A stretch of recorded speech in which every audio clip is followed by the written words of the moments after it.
Hello, I'm Gabrielle Love and I'm back with another video. So this one's going to be a little bit different. This is part of the DOWNLO series and usually it comes off one note. I admit I have one perspective. A long time ago I made a video where I pretty much proposed a question where I asked guys who were down low why they were down low, and I never really got a specific or even a legitimate answer to that question. In response to that video, got a lot of anger. So I said, hey, I understand what's going on. I am not crazy. Let's move on.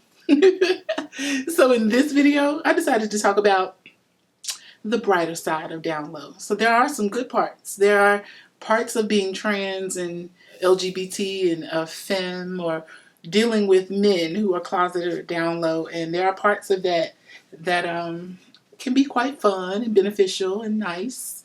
And that's what we'll discuss in this video. So, as I've said in other videos, I've been trans for a long time, the majority of my life, more trans than not. So, along that road, I've met a lot of different types of men. Some nice, some not nice, some friendly, some not so friendly. I am personally beneficial. I can say that I've never had any type of violence or anything happen to me that negative. You know, the most is maybe a disagreement or exchange of opinions. I've never had anybody yell at me or be extremely angry with me after meeting me in person. So that is a good thing for me.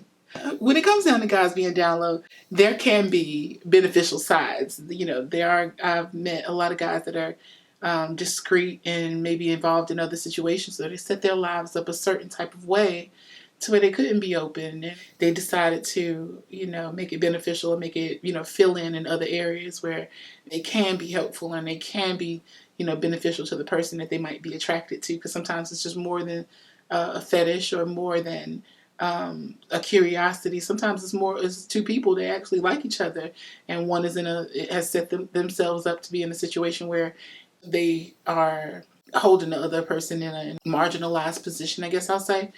So with those guys, you know, that's where sex work comes into play.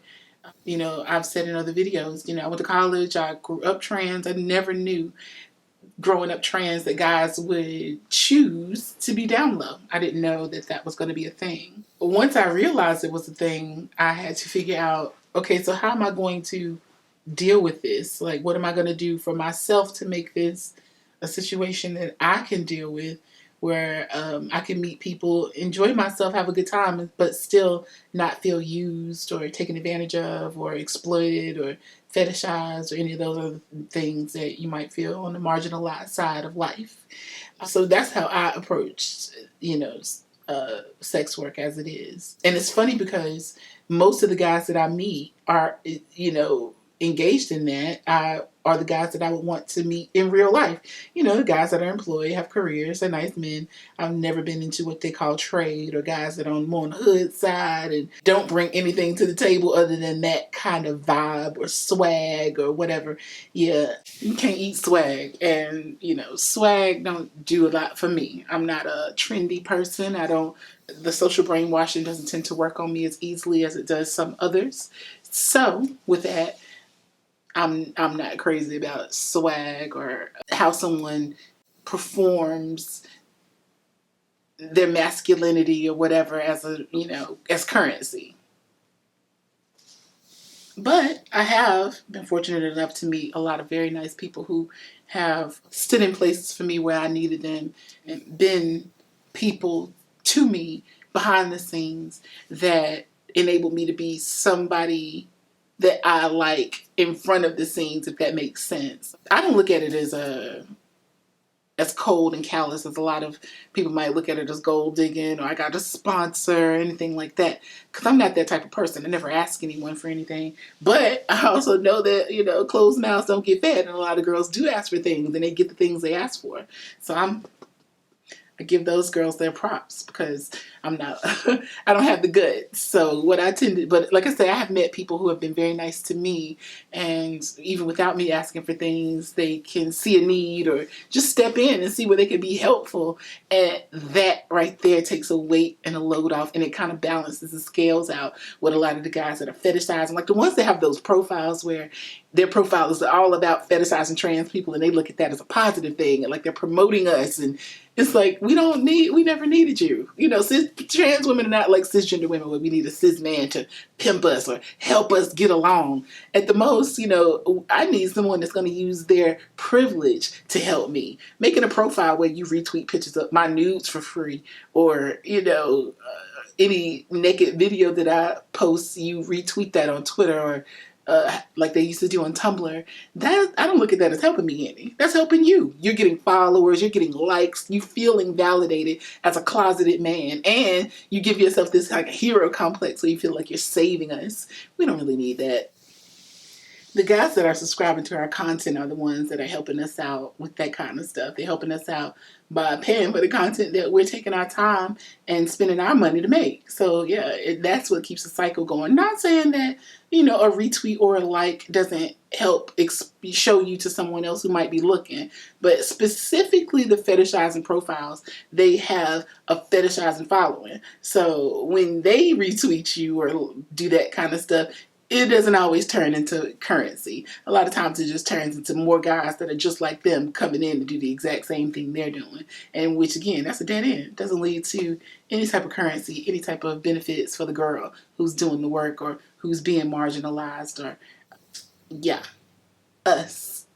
But, yeah, a lot of times, you know, when I've met a lot of guys along the way who, like I said, have stood in for me and been really important people for me behind the scenes when I really needed somebody to be there for me, like they would in real life. And again, you know, they probably couldn't do a lot of things that they wanted to, but they set their lives up a certain kind of way to where they had to figure out on their own where they could be of service and of help while getting what they want. Because again, you know, you can't always just be a taker and take and not give back. And always, a lot of times that giving back can't always be the rate for the time that you pay for it. Sometimes it's more than that. Because again, you're telling these people your biggest secret in life. Like these are people that are being nice to you in situations where they don't necessarily have to. They're keeping parts of their own lives secret to benefit you and other people. And they don't really have to do that. So it's almost like they're being nice. They don't have to be nice. We choose to be. Because, yeah, like I said, a lot of that balance that we get from the guys that understand the repercussions of being on the down low, or being discreet, or being secretive, you know, they find ways to fill in and do things to help us out, and, you know, be somebody that we can actually find respect and attract us respect for and attraction to. With that being said, a lot of the guys that, you know, if you're on the down low, you know, don't just look to take. You know, you have to give back to the communities that you take from. The same way that the black community gets upset when all of their black cool is taken and no currency is being exchanged. And people are making money off of your pain, your creativity, your currency, your sexuality. They're making money off of that or taking advantage, and they're benefiting from that. And the people who are the creators of that, or the people who give that off, that energy, or the people who are the source of that thing that is looked at as having value or worth, aren't getting paid anything or not getting what they're worth. And so kudos to all the ones who can see value and worth, and even in their own secrets. And because of that, they choose to stand in for those people and be somebody that can help those people and just do a little bit more for their lives than the bare minimum.